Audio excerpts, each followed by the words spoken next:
All right, everybody. Welcome back to the Spiral Podcast. Today is a podcast where I'm going to be talking about the implications of new coaching changes at Ohio State. So, to start off, obviously there's been a lot of coaching changes. Jim Knowles has left for Penn State. Chip Kelly has gone to the Raiders. And Brian Hartline has been promoted as the offensive coordinator. And Ryan Day got an extension until 2031 for $12.5 million a year. So today I'm going to be talking. I already made a video about the Jim Knowles one, so go check that out after you're done watching this one. But I'm going to be talking about how Ryan Day's contract will impact Ohio State and how Brian Hartline's promotion to offensive coordinator will affect Ohio State as well. So I'm going to start with Brian Hartline, and I think the first thing is that I think it's going to be a more pass-heavy offense. Obviously, so he was a wide receiver coach for quite a long time. He has been producing great talent. Garrett Wilson, Chris Olave, Emeka Egbuka, Jeremiah Smith, like Marvin Harrison Jr., all these guys that are just top, Jackson Smith and Jigba. Like, there's so many wide receivers that have been really good under him. And because of his knowledge about wide receivers, I would expect for the offense to go back to a more pass-heavy offense. And kind of playing into this as well, I'd say that I expect Julian Sain to be the quarterback if I had to make a prediction right now. Just because I do believe he's more of a passing quarterback. And although I haven't seen Tavion St. Clair play that much, I know he's a really great quarterback. Him being a freshman and just not getting as much experience as Sain, I just think Julian Sain is a lot more likely to be the quarterback now, especially because, Brian Hartline likes to pass the ball. It seems like Tavion St. Clair is a little bit more of a dual threat. Julian Sain really just looks like a traditional pocket passer from what I've seen in the spring game last year, and just little bits of him throughout the season this year. Or last year, I guess, as well. So, yeah, Julian Sain will probably play into Brian Hartline's offense really well. So that's kind of interesting and exciting at the same time. But, yeah, if I were to make a prediction right now, I think Julian Sain is the quarterback for next year. And then the third thing is that I do believe Ryan Day will be a little bit more involved with the play calling again. I know he's not really doing offensive play calling anymore, but I think Brian Hartline's going to need a little bit of a boost to, get him used to the position. Ryan Day still has a lot of great play calling knowledge, and I think he'll be able to help Brian Hartline, adjust to that a little bit, get into the flow of it a little bit, and then once he starts hopefully getting better at the position, because he's only been a wide receiver coach, so going from that to an offensive coordinator is a big change. He has to focus on the whole offense now. It's going to be very interesting to see, but I think Ryan Day's going to help him out a little bit, and Ryan Day also likes to pass the ball a lot, so I would really expect our team to be more like that C.J. Stroud team, even though Justin Fields teams a little bit, Dwayne Haskins, like just really pass-heavy teams.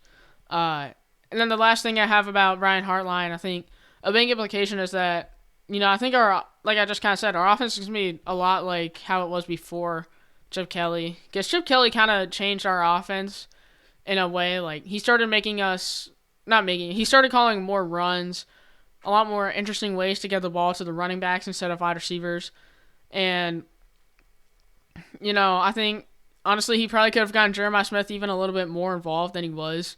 I know Emeka Egbuka had a great season. I know Carnell Tate had a great season, but Jeremiah Smith is just a really great talent, and I fully expect Brian Hartline to use him more than he's been used last year by, honestly, quite a substantial margin.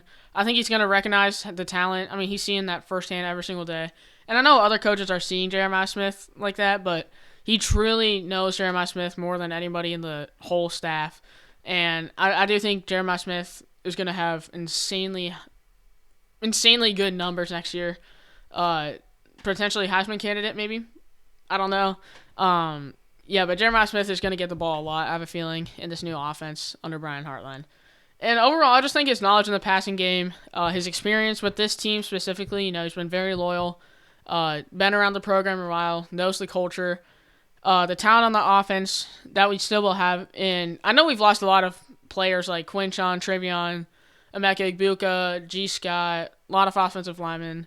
Well, a few offensive linemen. We're still going to have a good team on offense, very good team. And I think That's going to help him out a lot still. And I think the boost in recruiting towards wide receivers specifically will be very good. It's just even more of an incentive to play for Ohio State because you still got that wide receiver coach in him. You've still been able to see what Brian Hartline's been able to do with wide receivers. Plus, being able for him to call play calls for you, that's like a no-brainer if I'm a wide receiver because, it's one thing to get developed as a wide receiver, but to actually get play calls for you and, get experience and playing time and big moments as a wide receiver, that's going to be something big. One thing I'm a little worried about is the run game, actually, just because I think I'll be all right, but I don't think it's going to be as dynamic as it has been the past couple of years. I have a feeling, and I don't know if I necessarily want them to do this yet or not, but I have a feeling the run game is going to be put second priority on offense, and I think passing game is going to be very high up on the priority list. So I don't know if that's a good thing yet or not. James Peoples, I know, is a great running back, so we'll just have to see how it plays out. But I just think lack of attention towards run game is going to be a big thing that could possibly hurt the offense for Ohio State next year. And then moving on to Ryan Day, he has been hired to a contract until 2031, which is valuated at $12.5 million a year, which is just a crazy amount of money for a coach. I think he's only second behind Kirby Smart now, who won 2 national championships. So maybe that's a simple that Ryan Day is going to win another one. Who knows? But I would certainly like it as an Ohio State fan, but it's going to be tough too, which I'll get to in a little bit. But the first thing about Ryan Day, I just think having the stability of having a good head coach is really great. You've seen teams be successful, like Georgia, I just mentioned Kirby Smart, very successful team. Clemson, Dabo Swinney, they have been one of the most successful teams in college football over the past 10 years. And then you've seen how it's also hurt teams. Like Alabama did not have a good season last year, in my opinion. I know they won 9 games, 9-3, but not a really great season at all, in my opinion, especially for them. Washington, you've seen them. They've been all right, but, obviously losing Caleb DeBoer, not helping them by any means. And then Michigan, I think, is another prime example. Sharon Moore, he's not necessarily a terrible coach, but only won 8 games last year, so it's kind of hard to say that he's a good coach at this point of his career. So I just think having that Ryan Day, we know what we're going to get. We know he wins. He obviously wins games. His percentage is, he has a .875 winning percentage. He's 70-10 career, and that's the highest in the FBS, by the way. So he just wins a lot of games. He just won the national championship in a very, very hard manner. I guess is the right word. That championship was not an easy championship. I know you can say about anything you want about Michigan, but Ohio State was up 34-0 against Oregon, the only undefeated team in college football. 34-0 in a playoff game. And I don't care, you can say what you want about the rest or whatever. That's a whole other discussion, but 34-0 is just really impressive from a coaching standpoint and just from a preparation standpoint. It's not just because we have better players, because Oregon probably has just as many good players, or used to have just as many good players, if not more good players in that game, and we still Ohio State just kind of throttled them, to be quite honest. You saw it with the Chiefs and Eagles in the Super Bowl. It's the same thing there. But yeah, he wins a lot of games, which is also going to lead into my next topic, which is that he doesn't beat Michigan. Everybody knows it by now. It's really not a great look for Ohio State because beating Michigan, I think, is going to have a little more emphasis now, honestly. And even though I know Ohio State just won the national championship without beating Michigan, I think they also recognize that winning a national championship is very hard. I'm not going to sugarcoat it. Ohio State, they did spend a lot of money on their roster.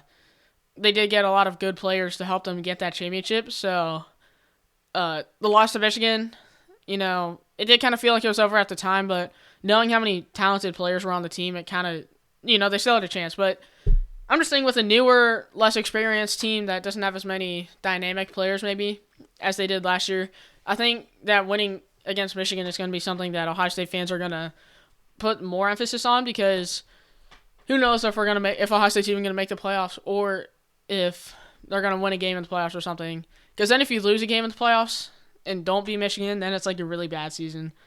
So that's why I think Michigan will be emphasized more, and that's not really Ryan Day's strength suit by any means. So that could be rough for Ohio State fans. Hopefully, for Ohio State, he'll get it together and stuff, but I don't know if it's going to happen, honestly. I honestly don't. He could just be one of those coaches that really good coach besides one team, and, people are always going to remember that, so it's tough for him, but we'll just have to see how it goes. Next thing I want to mention is that having someone who knows what it takes to win a national championship, I think is just great for the development of players. Players are going to have that little bit higher of morale on the team and just as players because they're going to have something to fight for a little bit, being able to say that you just coached the national championship team less than 3 months ago going into training for the next season is going to be really impactful. That's only Ryan Day can say that, especially with the 12-team playoff, That's really good for the team as a whole next year. Recruiting is still going to be great. I mean, Ryan Day's always been a great recruiter. People, I think, have always known that recruiting is probably one of his strengths, if not his biggest strength. I think he just pulls in a lot of 5 stars, and even with NIL going on, he's still been able to maintain most of the good players. So he's a really good recruiter. And then I just think there's a lot of small things that will add up over time that, maybe it's just hard to tell, but, just having him, he's experienced now, won a natty. He's been to playoff games a lot. He's beaten Clemson. Like, all these things add up, and I think the experience you get might not be visible from the outside is going to be very impactful for the team as a whole.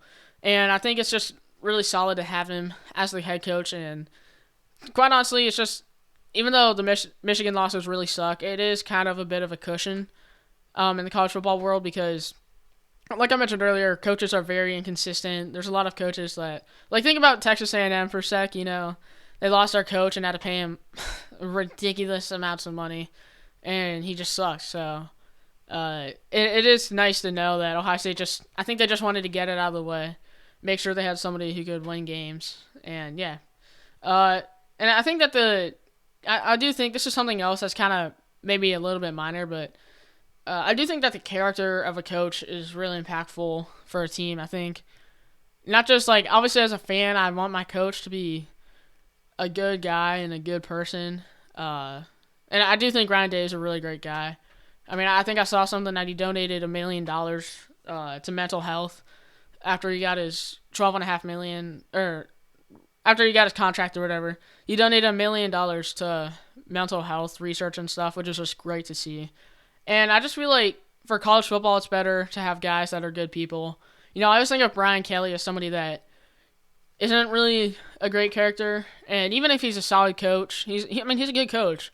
But I just think I don't know. It's hard to root for a team like LSU or Notre Dame when they just have a kind of a bad coach. And I just think it's good for the sport to have Ryan Day stay at Ohio State for a couple more years. And yeah, I just think it's interesting to see how much of an effect he'll have on outlooks to Ohio State. And I know nobody likes Ohio State except Ohio State fans, but I think it is good to have somebody like him compared to Brian Kelly. And overall, just over these hires, I wouldn't get too nervous over either one of them. I think they're both great coaches. Everybody knows that. They have a lot of experience. There's probably going to be some ups and downs with them. Especially Brian Hartline with his learning curve. But overall, I just don't think there's much to really worry about at this point. At least until the season gets a little bit into session, it's going to be hard to tell how good these hires were. But I do think that, they're both great guys for the program of Ohio State. I just think they're going to have talent around them that'll help them. And yeah, I think Ohio State's heading in a good direction still.